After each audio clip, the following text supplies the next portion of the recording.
we are, we're just playing a groove, hanging out, and I am, as I do this thinking, what do I need to do to be able to play this groove? I'm kind of doing a basic 1-6-2-5 move in the key of G, but I'm staying in one position and I'm really focusing on, not shifting too much, but being able to kind of go back and forth across strings, kind of doing moves like that. And I like to call this technique the adjacent string toggle. So that's what we're going to go over today. And we're going to learn a fun exercise so that you can practice this and work it into your technical practice. And if you want to get tab notation, anything like that for this exercise, head over to my Patreon page. You can get it there, as well as plenty of things to accompany all the lessons on this channel. So if you dig this, please like, subscribe, do the thing, head over to Patreon. But we're going to today kind of talk about using this technique and then a very specific exercise that you can practice it with. So this technique I consider the adjacent string toggle. Now what that means is that there are a lot of things that we can play where we're going to be playing on the same fret but just one string over. So for instance, if we're playing a G here on the 3rd fret and we want to go to C, we go like that, and that just means that we're playing on the same fret. We're playing the 3rd fret on both strings, but we're just moving to one string adjacent. So if we do that and we want to do a fast move, we need to be able to do the adjacent string toggle.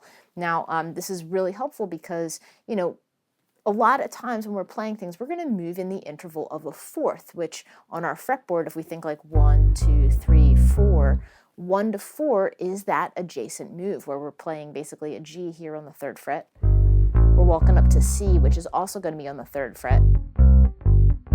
We have the interval of a fourth and they are on adjacent strings, and we can use our same finger to toggle back and forth between the two.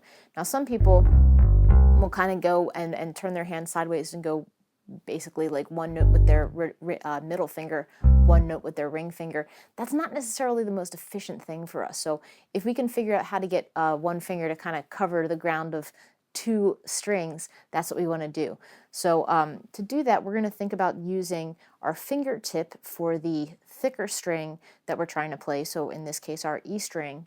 And then we're going to kind of, instead of having like a nice arch, we're going to kind of bar it down to get the note C on the A string. So if you want to think about it, the arch that you might normally have in your finger, you want to press down almost as if you're barring, and that'll let you kind of toggle very quickly between the 2 notes, just going between G to C, G to C.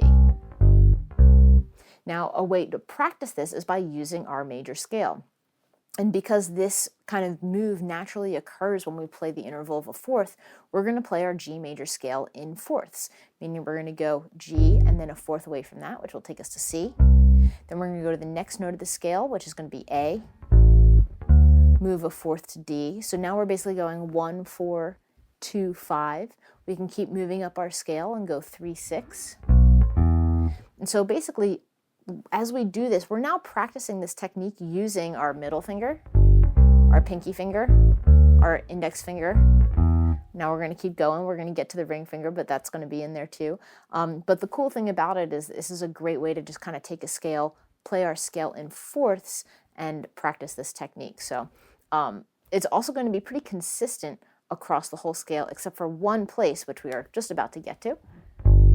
So we go 1 to 4, 2 to 5, 3 to 6. When we go 4 to 7, this is the one place where we kind of have to change our mentality a little bit, where we can't use the same finger and go just one string over. We've got to go middle finger and then use our ring finger to hit the scale degree 7, because in this situation we have the interval of a tritone, where it's not a perfect fourth, it's a tritone going from scale degree 4 to scale degree 7. So that's going to be the only time we kind of break our adjacent string toggle pattern. So we go from the beginning, 1 to 4, 2 to 5, 3 to 6. Now we have 4 to 7, where we use the 2 separate fingers. When we get to 5, we go 5 to octave or 5 to 1 with our pinky, like so. The next one is going to be 6 to 2 or 9. Then 7 to 3. We get our ring finger happening there. And then we can end with octave to high 4 or 11. So you can kind of see that I'm basically just playing the root note of every Every note of the scale followed by the fourth.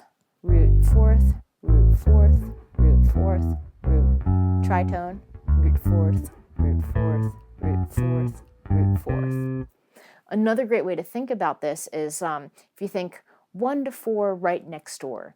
I like to always think about the interval of a fourth that way, as long as I'm ascending to it. If I'm descending, the rule's a little bit different. But if I'm starting on a note and I want to play a fourth higher, I can go right next door to get that adjacent string toggle.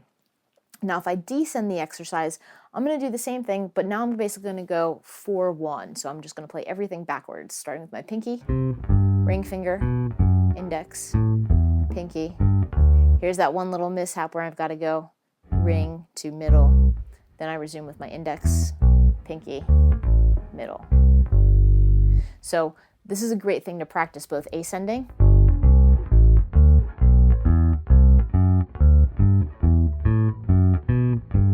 and descending.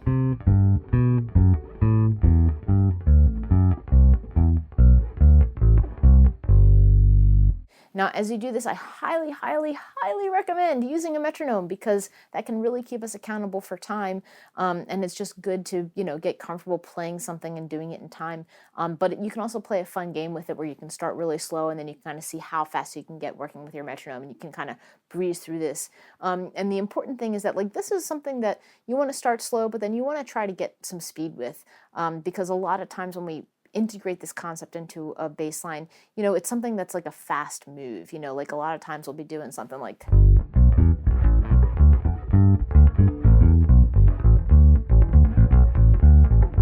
you can kind of see how I'm kind of very quickly moving between all these things.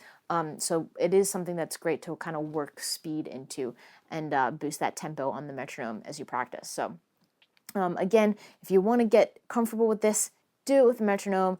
There's tab annotation on my Patreon page. It's all about that adjacent string toggle, playing the G major scale in fourths, and I hope that it becomes part of your practice routine. So have a great day, everybody. Happy practicing, and keep it groovy.